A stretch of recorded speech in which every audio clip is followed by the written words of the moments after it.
Pode ir? Aí, estamos gravando. Oi, gente, tudo bem?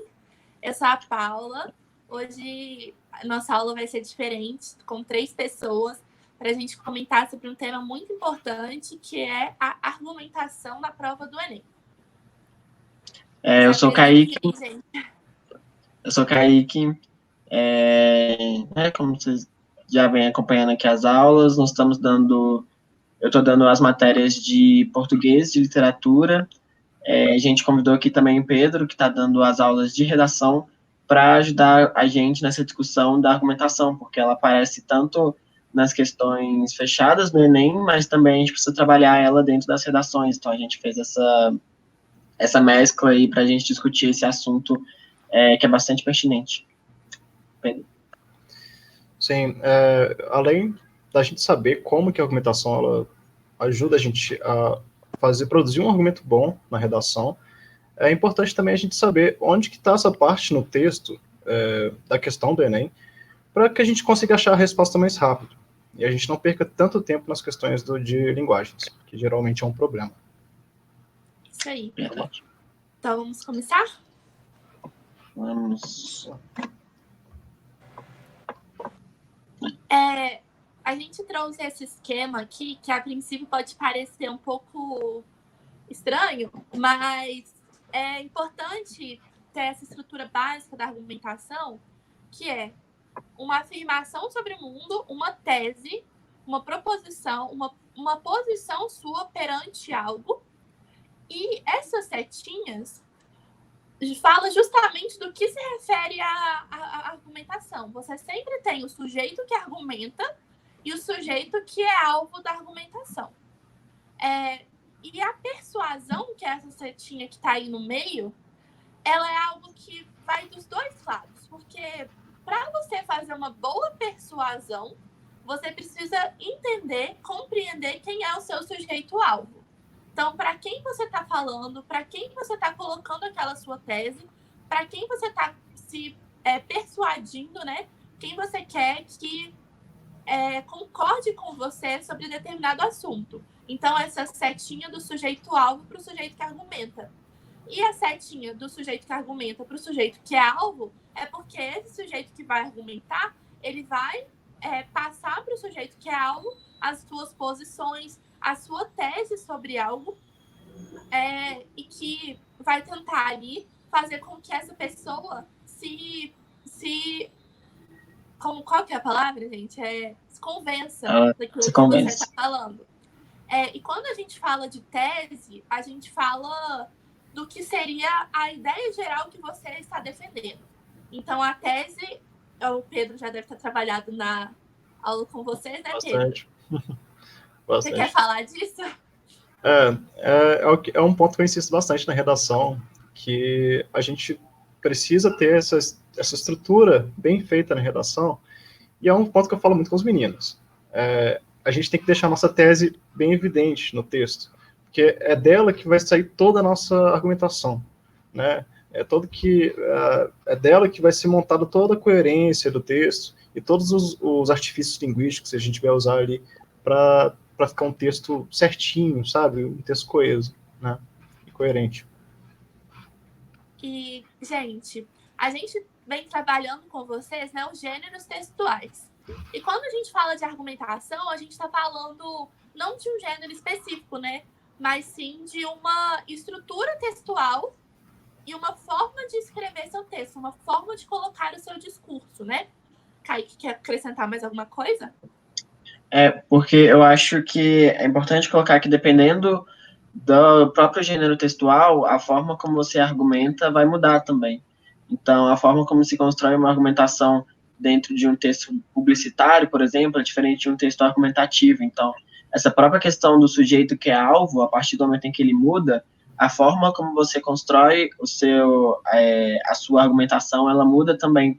Isso aparece até um pouco nas questões fechadas do Enem, de que, de acordo com o próprio público-alvo, quais formas, o que ele se utiliza, quais estratégias de argumentação ele vai se utilizar para construir, para convencer o público do que ele está querendo passar. Assim. Então, ter muito bem delimitado esse próprio sujeito, que é o alvo, é importante para saber quais estratégias eu vou escolher para convencer da melhor maneira possível, né?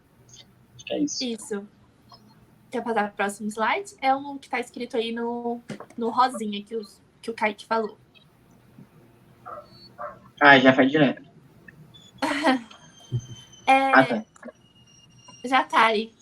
Quando a gente pensa aqui, né, o que seria uma argumentação, a gente pensa que é defender uma ideia, uma tese, uma posição, e os argumentos, né, eles argumentarem isso tudo. Aí nós temos os argumentos que compõem, né, essa argumentação. E os argumentos são essas provas, né, que você vai demonstrar que o que se pretende ali defender é resultado de um processo analítico fundamentado na razão, um processo que seja verdadeiro, que você quer colocar ali como que seja correto. Então, esses argumentos são essa chave para você montar ali a sua lógica de persuasão. E para essa argumentação ser bem feita, ela precisa ser coesa, ela precisa ser coerente e ela tem como intenção principal, né, a persuasão. E não só uma persuasão assim de que o meu é melhor, mas também uma argumentação é quando você está debatendo e quer colocar o seu ponto de vista. Mesmo que você se coloque ali numa situação que você aceite outros argumentos vindo de outras pessoas também. Mas você colocar o seu argumento com a sua razão ali, a sua fundamentação, é o que se entende, né, se compreende como argumentação. E para fazer isso, tem alguns elementos, né? Alguém tem algo a acrescentar? Isso me lembra um pouco até a própria discussão que a gente faz sobre fake news, né? Que às vezes aparecem umas coisas que quando você lê, você percebe que não é coerente nem coeso, assim, né? Então, isso não é uma argumentação que vai fazer com que a pessoa se convença de que uma notícia ela é real, embora às vezes isso realmente acontece, as pessoas acreditarem que algumas notícias são reais. Mas para que você possa passar, né, um domínio do que você está falando quando você vai escrever, mas também quando uma notícia ela se expressa de uma forma coerente e coesa, ela faz com que você acredite que aquilo é real, assim. Então, essa própria intencionalidade do discurso, né, da persuasão, ela tem que trabalhar muito bem isso, essa coerência, essa coesão, né, de não se contradizer nos seus próprios argumentos, de pegar alguns elementos ali da realidade, que vai fazer com que a pessoa com quem você está falando realmente acredite naquilo que você está falando, né, e que perceba que você domina esse próprio assunto também. Voltando um pouco para a redação, é o que eu falo muito com o pessoal, além da gente prestar atenção muito nos conectores que a gente vai usar para ligar as orações, né, a gente tem que também utilizar, além desses fatos, desses dados estatísticos, contextos históricos, que a gente vai falar mais para frente, nos editoriais, né, nas colunas de jornal, os jornalistas eles costumam usar, e a gente também usa muito na nossa redação, termos que eles intensificam aquela opinião nossa, né? Então, sempre a gente passa a nossa opinião também por meio de alguns termos que a gente deixa uma marca muito forte na nossa opinião, né?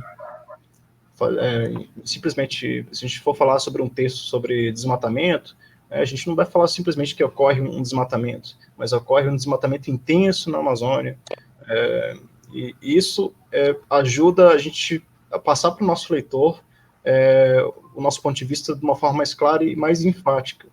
É muito importante isso. Adjetivar, né, as nossas opiniões, digamos assim. Aí a gente separou aqui alguns elementos da argumentação. Aí nós temos aqui, quando coloca aqui, né, natureza dos argumentos, seria tipo o argumento-chave que você está colocando ali. E mais para frente a gente vai falar um pouquinho das estratégias argumentativas, é como que você desenvolve esse argumento. Só por isso que a gente tem coisas assim que são separadas, mas que andam juntas, né? Em um texto, você sempre tem que fazer essa conexão. não tem como só você colocar um argumento ali sem trabalhar ele, né? Mas, voltando aqui para a natureza dos argumentos, a gente separou aqui os principais tipos de argumento, né, que normalmente a gente vê sendo utilizados em artigos de opinião, dissertativo argumentativo, ou seja, mesmo em anúncios publicitários, nos textos, né, dos gêneros que vinculam a argumentação. Uma coisa muito importante são os argumentos de autoridade, que é quando você utiliza um saber notório de uma autoridade reconhecida, com domínio de conhecimento, né? Então, por exemplo, o pessoal das redações gosta muito de falarem de filósofos, né? De colocarem ali, sei lá, Aristóteles, Sócrates. O Bauman é um dos que eles mais usam. O pessoal gosta muito de Bauman. Aí você pode... normalmente você usar, né, um pensamento de alguém que já é reconhecido por aquilo que ele fala, traz uma autoridade para o seu argumento e mostra, olha, não é só uma coisa que eu tirei da minha cabeça, tem uma pessoa aqui também que está falando sobre isso e que é reconhecida, né? Traz uma seriedade para aquilo e traz uma fundamentação. Nos anúncios publicitários, por exemplo, quando, por exemplo, de pasta de dente, que fala 9 entre 10 dentistas recomenda e tal, é o uso do argumento de autoridade, né? Se falar que uma pessoa que é especialista no assunto, que ela recomenda alguma coisa, vai fazer com que você queira ter aquele produto também, né? Então, isso também faz parte de um argumento de autoridade que é usado em outros tipos de texto também, não somente aquele argumentativo dissertativo. Isso. Trazendo um pouco pro meu lado, né, na redação a gente tem que tomar só um pouco de cuidado com o tipo de argumento de autoridade, porque às vezes a gente decora uma frase que é muito conhecida de um filósofo, por exemplo, Aristóteles, o homem é um animal político. Aí você vai e bota isso na sua redação e aí, como é que eu vou destrinchar isso, sabe? É preciso a gente também saber colocar isso no nosso texto, né? É importante sempre, né, pensar na coerência e coesão.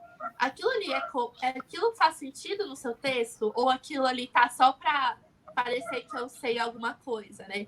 Então, assim, o argumento, gente, ele pode fazer, dependendo da forma que você usa ele, pode acontecer que ocorra o contrário da sua intenção, né? Se você coloca um argumento ali sem trabalhar ele direito, sem realmente especificar aquilo, destrinchar aquilo, criar uma linha de raciocínio para aquilo, pode parecer que realmente a sua argumentação não é boa e a pessoa acabe se convencendo ao contrário daquilo que você quer dizer, né? Então, assim, a argumentação você tem que sempre estar pensando se está coerente com a sua tese, se está fazendo sentido.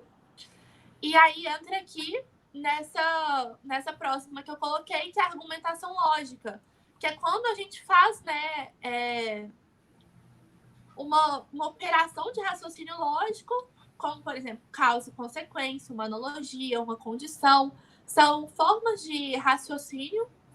Se A, logo B, por exemplo, seria a chave clássica de raciocínio lógico, né? Para você desencadear ali um raciocínio junto com o seu leitor e que é uma argumentação válida, né? Tipo assim, por exemplo, o desmatamento prejudica a fauna e flora da biodiversidade amazônica. Logo, nós devemos combater isso. Ou então, logo, nós devemos defender a demarcação de terra, vamos supor. Então, tipo assim, você está argumentando ali no raciocínio lógico. É isso. Vamos passar para o próximo?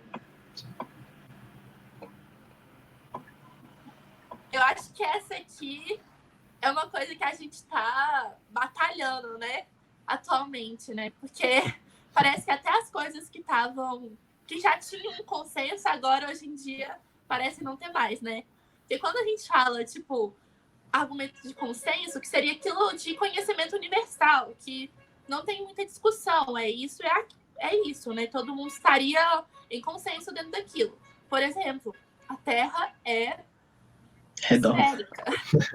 Só que, atualmente, né, Kaique quer falar alguma coisa?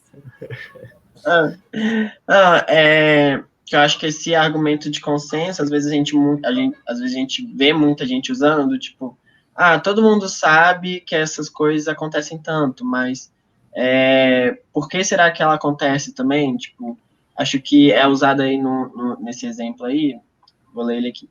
Problemas de saúde como artrite, diabetes, perda de memória e outros tantos são comuns em pessoas com idade mais avançada. Isso é, de certa forma, um consenso. As pessoas já sabem disso, né? Elas sabem que isso realmente acontece. As queixas são muitas e bastante preocupantes nos consultórios médicos, pois parece que a cada dia os problemas aumentam de proporção e outros surgem para dificultar ainda mais um diagnóstico preciso. Tipo, ele não precisou usar dados para comprovar aquilo que ele está falando, porque as pessoas, elas já têm essa percepção de que essas doenças, elas acometem mais a partir do momento em que você vai envelhecendo, né?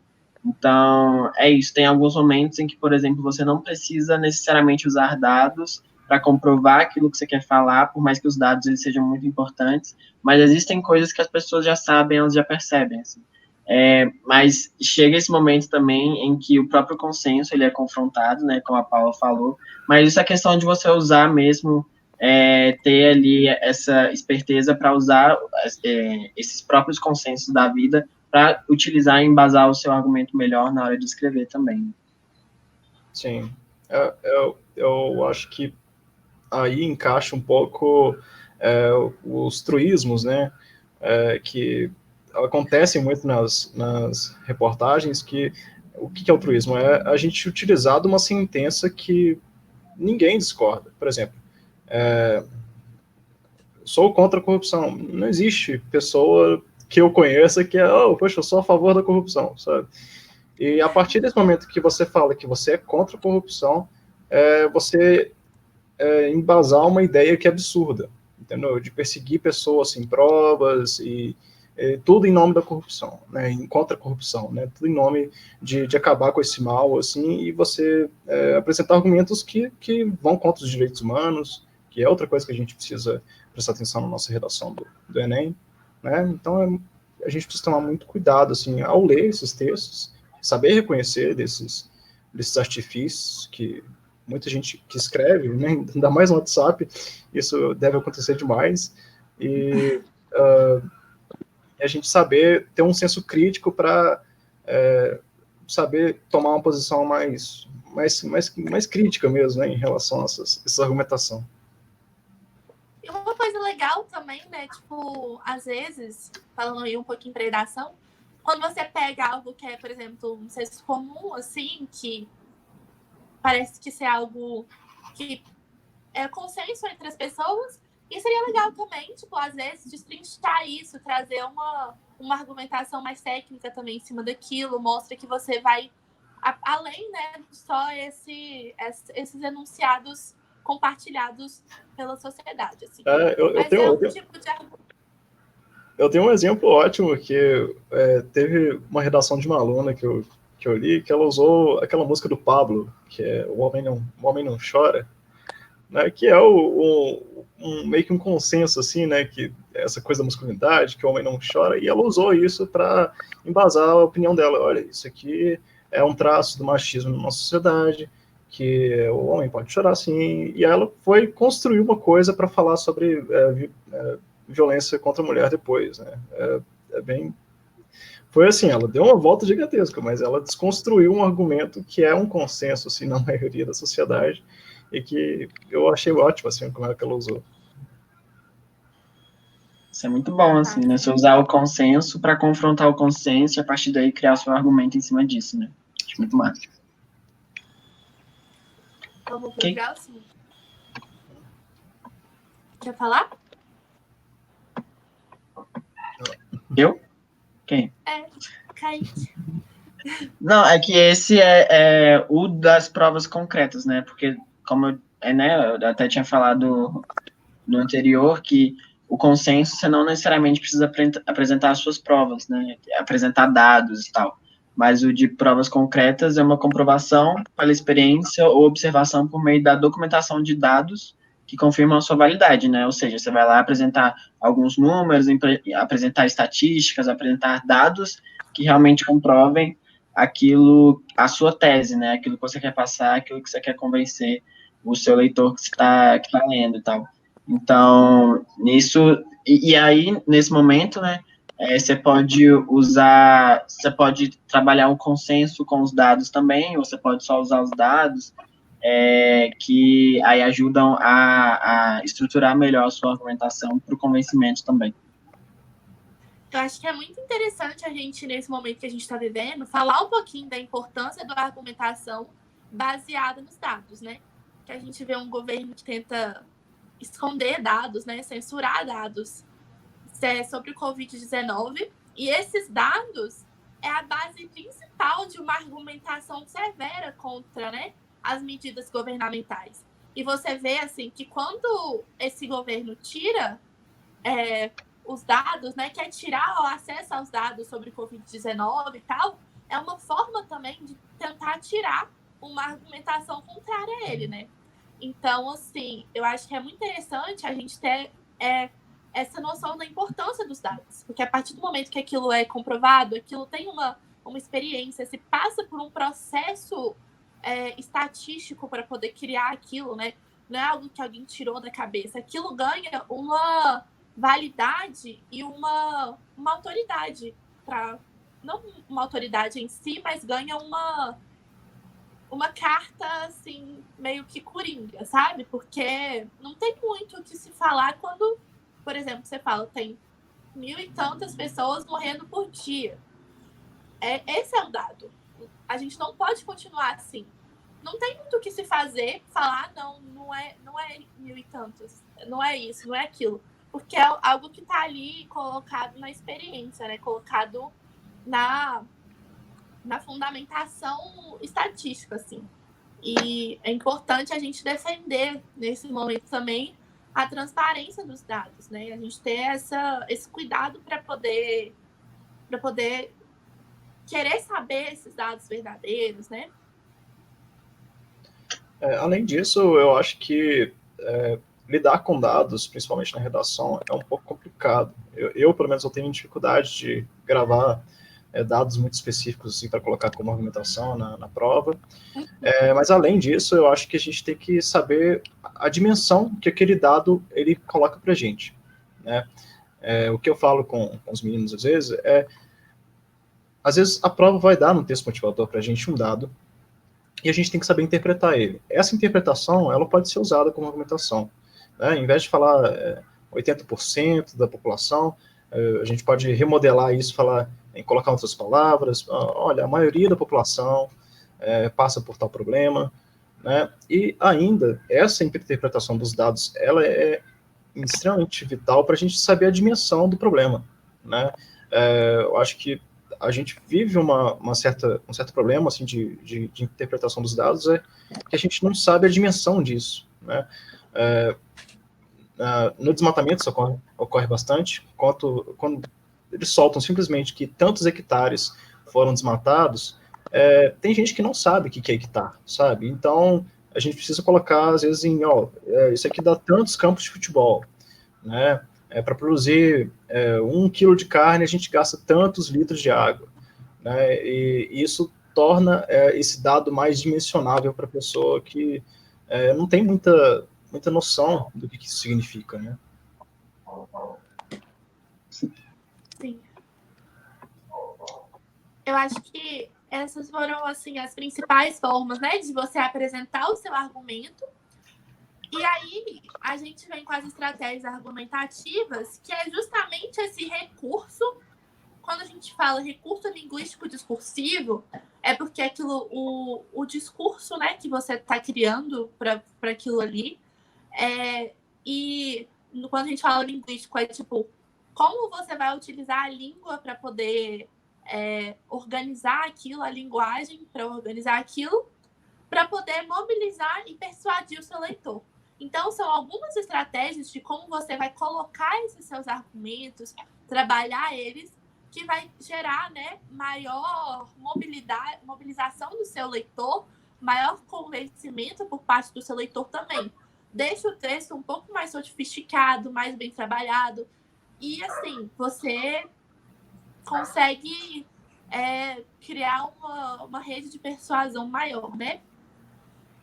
Então, a gente vem aqui com a exemplificação, que é bem próximo do que a gente falou, poderia ser com dados de estatísticos, mas também pode ser exemplos, assim, de algum acontecimento, exemplos de alguma notícia, exemplo de alguma informação, exemplos, né? Exemplos em geral.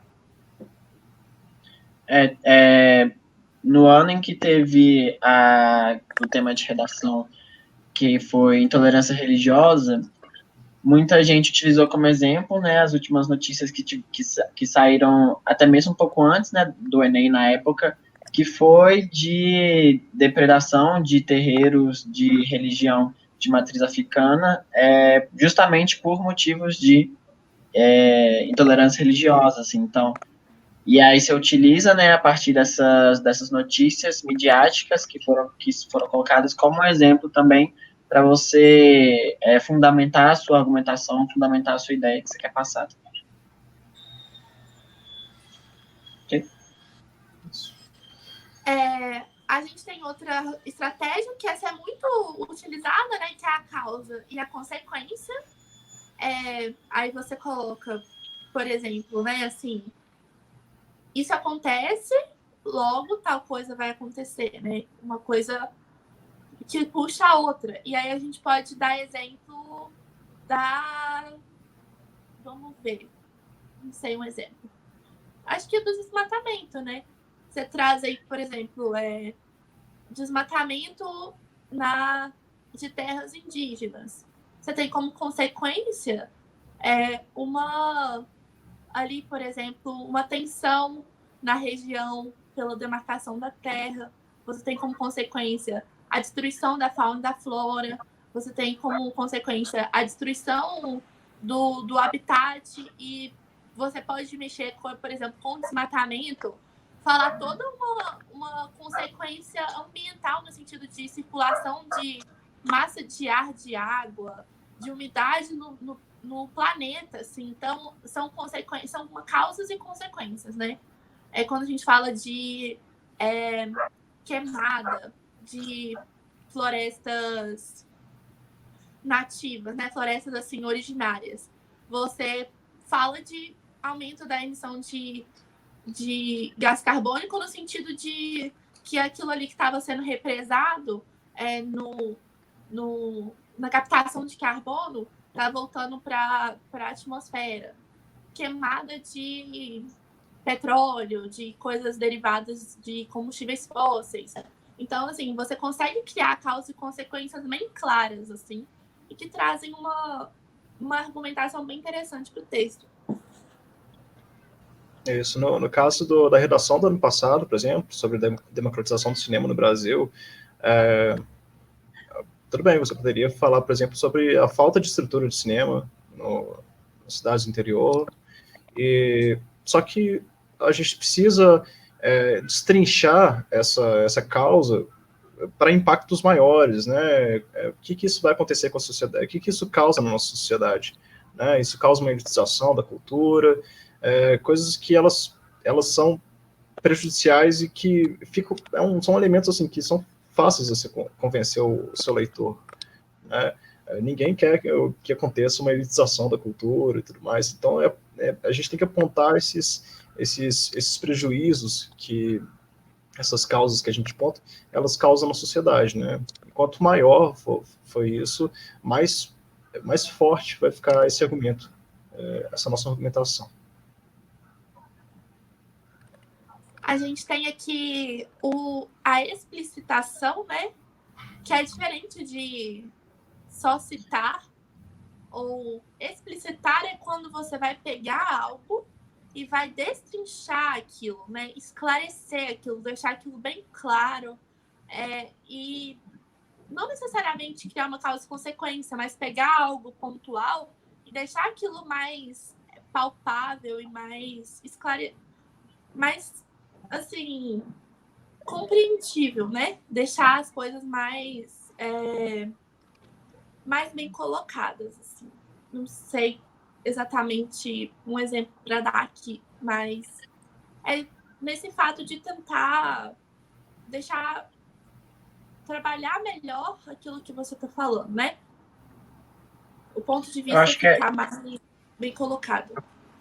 Eu acho que ela conversa bastante também com a própria exemplificação e apresentação de causas e consequências, porque a partir, né, na verdade, é como você formar uma rede de argumentação para deixar uma ideia que você quer mais explícita, mas bem elaborada, assim, você pode se utilizar de outras formas argumentativas para que a sua ideia também fique mais explícita, assim. Então, acho que é muito bem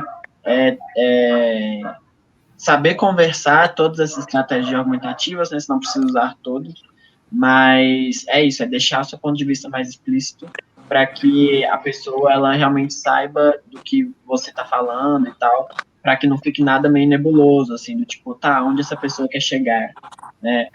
Na verdade, onde você quer chegar é justamente isso, olha, isso aqui está explícito aqui em todas essas linhas gerais que eu estou colocando, para te convencer daquilo que eu quero te passar.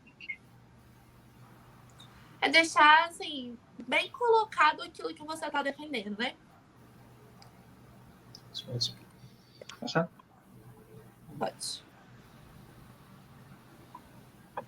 Essa estratégia é muito interessante e é muito utilizado, principalmente em artigos de opinião, assim, em textos de jornal. É uma coisa que dá para usar no Enem, mas é um pouco mais arriscado, né, Pedro? Eu acho, mas é bem bacana, que é quando você já levanta ali objeções àquilo que você está falando.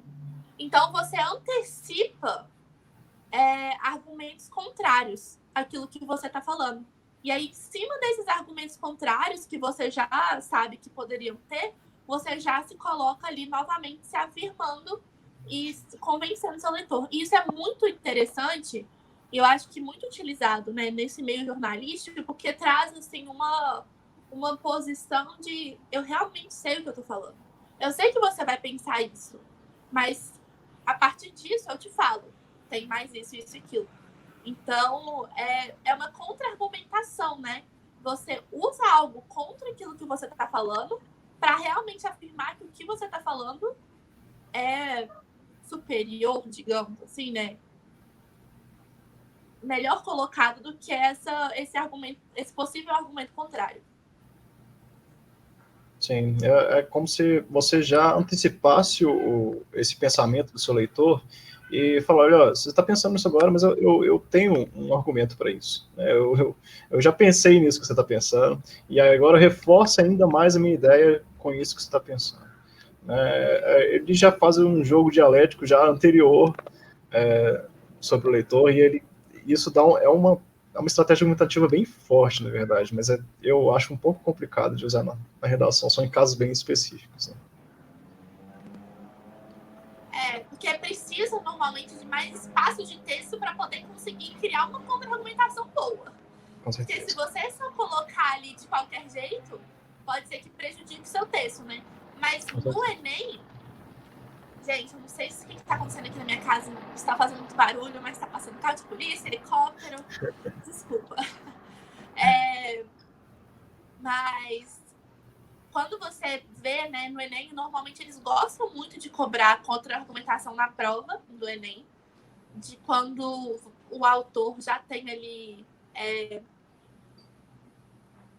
por exemplo, coloca um texto pensando de uma forma, e aí coloca outro texto como opinião contrária, mas se contra-argumenta aquele texto anterior. E aí é uma estrutura assim, bem presente na prova do Enem. É interessante a gente sempre fazer essa compreensão aí do que o autor está querendo falar para a gente.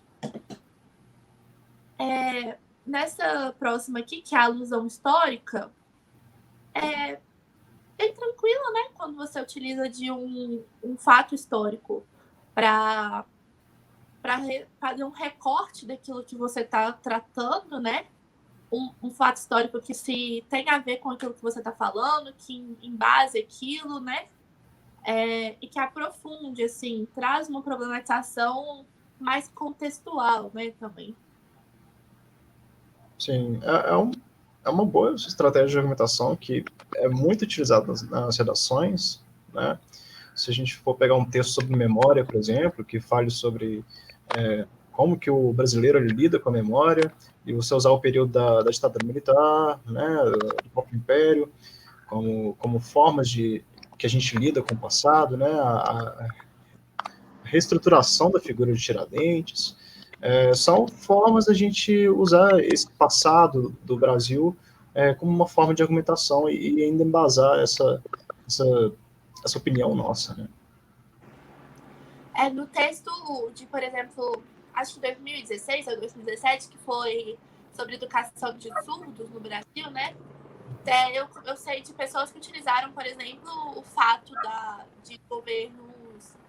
dos governos nazistas, né, na época da Segunda Guerra, de também perseguirem pessoas com deficiências, né?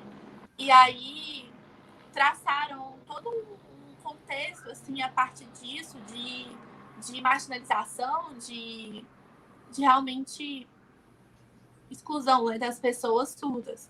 Então, assim, são contextos interessantes de se trabalhar para realmente mostrar ali que aquilo que você está falando tem um embasamento histórico, né?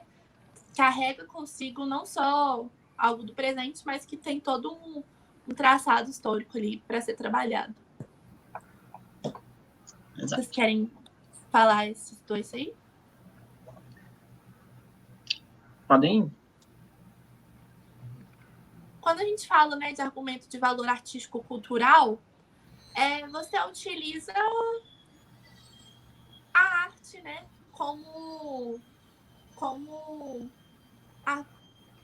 algo a se argumentar, né? Então, você utiliza de algum filme, algum livro, você pode falar de alguma escultura, você pode falar de... por exemplo, nas propagandas, muitas vezes eles utilizam, né, de, por exemplo, pinturas famosas, músicas famosas, elementos artísticos, né, que vão ali endossar e vão trabalhar a argumentação e a persuasão de quem está lendo. Assim. E eu acho muito interessante, eu sou suspeita para falar, eu normalmente gostava muito de utilizar nas minhas redações. Mas eu acho que é isso, assim. Eu acho que também pode ser essa própria questão da memória que o Pedro falou, né? Quando a gente trabalha a própria ditadura militar, é muito comum também usar as músicas de protesto que eram feitas. Hoje em dia também se utilizar do rap que retrata questões que são marginalizadas na sociedade. Esse tipo de expressão cultural também, ela também serve como uma argumentação das pessoas que tanto vivem aquilo no cotidiano, quanto se expressam a partir daquilo que estão vivendo num determinado período histórico também. Então, por se tratar exatamente dessas questões de um determinado período, elas também podem ser utilizadas para embasar o seu argumento quando você está falando desse determinado período histórico também. E a arte, ela também expressa isso. Sim. Eu acho super importante a gente pensar a arte como um legado, né, da sociedade, de todo o pensamento da sociedade, e que na hora da redação, por exemplo, eu falo isso com os meninos, que não tem muito restrição do que a gente pode usar, sabe? A gente não tem que citar Chico Buarque, porque, não, se você conseguir encaixar uma letra de funk, por exemplo, e consiga encaixar bem na sua argumentação, e você quer, às vezes, usar essa letra para mostrar como que um pensamento da sociedade, às vezes, né, o menino mesmo usou a letra do Pablo, por exemplo, para mostrar um pensamento comum da sociedade, né, e ela usou essa letra para ir contra, né, mostrar seu argumento contra, refutar isso. É muito interessante. A arte fala muito daquilo que a gente está vivendo, né? É uma forma muito clara de se trabalhar o contexto. Assim. O raciocínio lógico, a gente já trabalhou aqui, né? Já falamos bastante. Acho que podemos passar para o próximo.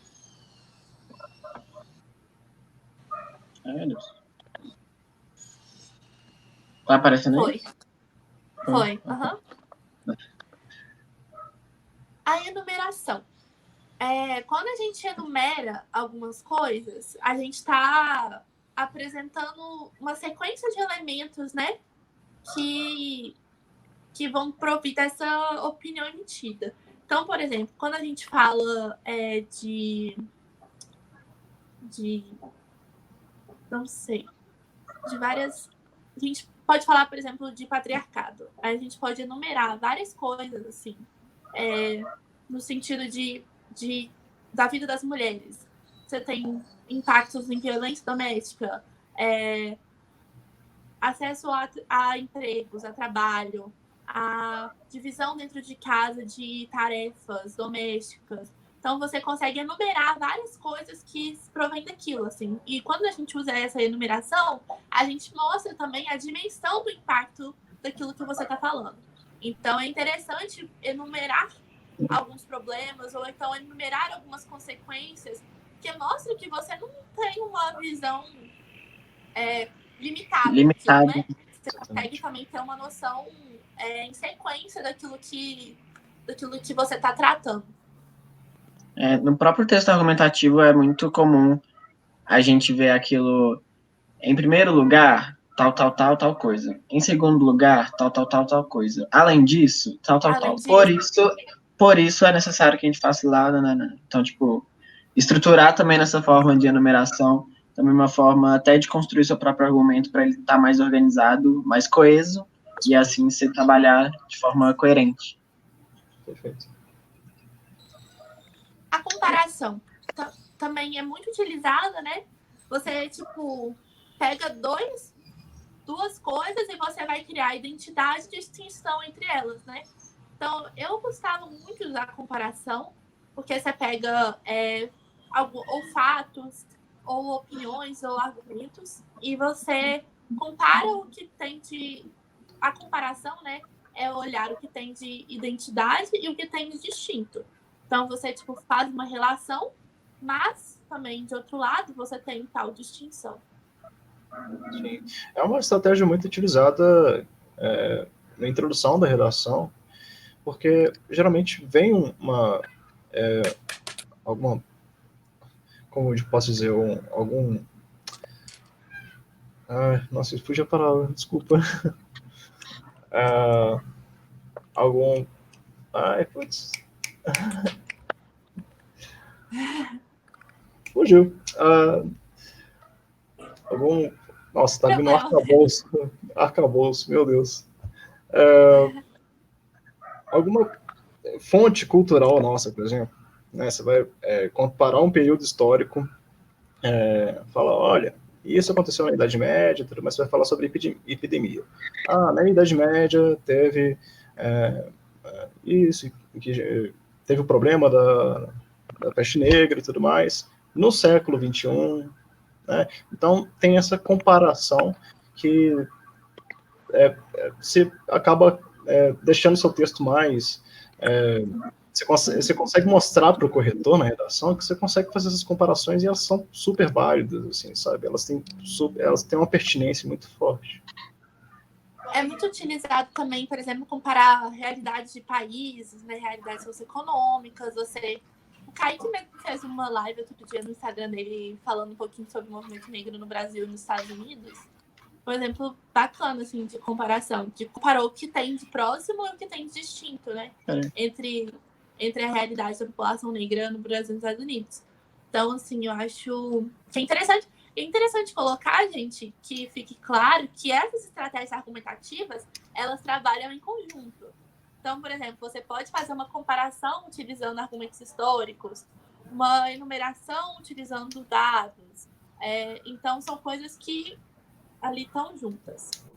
E na redação, os menininhos da Nota 1000 geralmente adoram usar o George Orwell naquele livro de 1984, adoram comparar aquela sociedade com algumas situações que a gente passa aqui, né? Porque é um livro muito, assim, muito lido, né? E aí eles adoram pegar aquele contexto da sociedade do George Orwell ali e aplicar para fazer uma relação na redação. E, por último, a gente tem a utilização de perguntas retóricas. Isso não é muito comum no texto dissertativo argumentativo, né? Mas é muito comum em artigos de opinião. Assim, a pergunta retórica é muito comum em artigos de opinião, em editoriais também. em alguns textos jornalísticos, até mesmo em propagandas, publicidades, né?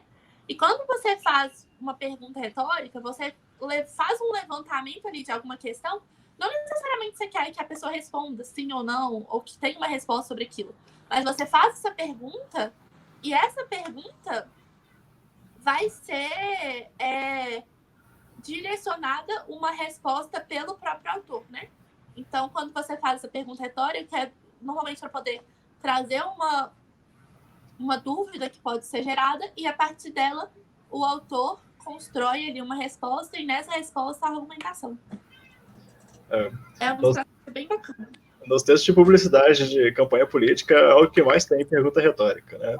Aí, em 2018 é assim: você vai deixar que um presidiário comande a república? Você vai deixar que um adorador da república... Você acha certo que um adorador da ditadura militar seja presidente do Brasil? Né? É claro, são perguntas, né, que elas já têm uma resposta implícita, né? Então, é isso, é uma estratégia bem utilizada, eu acho que mais em textos de publicidade, né? Mas não necessariamente no texto de redação. Sim, até porque coloca, de certa forma, um nível de pessoalidade também, né? De você abrir ali um canal de comunicação entre o autor e o leitor, sendo que, na verdade, num texto dissertativo argumentativo, é bom ser você ser mais direto, né? Se colocar as suas ideias de forma mais organizadas e que, né, explícitas mesmo. E aí, às vezes, você utilizar uma pergunta retórica pode, às vezes, não é a melhor forma de deixar as coisas mais diretas, assim. Então, por isso que ela é até menos utilizada e é mais utilizada em artigo de opinião, editorial, essas coisas assim. Gente, acabou aí o nosso slide. Acho que a gente conseguiu exaurir bastante sobre a argumentação. E a gente tinha separado algumas questões, mas como já vai dar 50 minutos, eu acho que a gente podia, não sei, pensar nessas questões de uma outra forma, assim, porque senão vai ficar muito tempo de vídeo, né? Vocês não acham? Sim. Sim. Acho que a gente pode mandar essas questões. Oi! A gente pode mandar essas questões e talvez comentar por áudio. A gente... Porque seu áudio tá meio ruim. Oi? Seu áudio tá meio ruim, repete. O que eu tava falando, de talvez, tipo, mandar as questões e mandar com comentário, ou então eu posso até fazer isso. Sabe quando você grifa, assim, no texto e, tipo, vai colocando comentários do lado, assim? Mandar essas questões comentadas. O que vocês acham? Acho boa. Geralmente eu faço nas aulas de redação, eu faço uma parte escrita, eu comento algumas questões, algumas redações que eu deixo meus comentários lá. Mas eu achei que ficou bem bacana. E aí é importante ter essas questões também para ter na prática, né, como que é utilizada essa argumentação até dentro das questões, dentro do próprio Enem, perceber como essas estratégias argumentativas são utilizadas e como elas são cobradas também, né? Então, a gente vai passar esse documento aí depois para vocês, pensar na melhor forma de também passar essas questões, né, na prática. E aí é isso, né? Acho que a melhor forma de estudar, de ver se o conhecimento está sendo absorvido é isso, fazer questões. A hora de errar é agora mesmo, né? Os meninos falam assim: nossa, eu esperava uma redação completamente diferente, esperava tirar uma nota boa, mas, gente, a hora de errar é agora, né? A gente treina para justamente fazer uma redação boa, uma prova boa, né?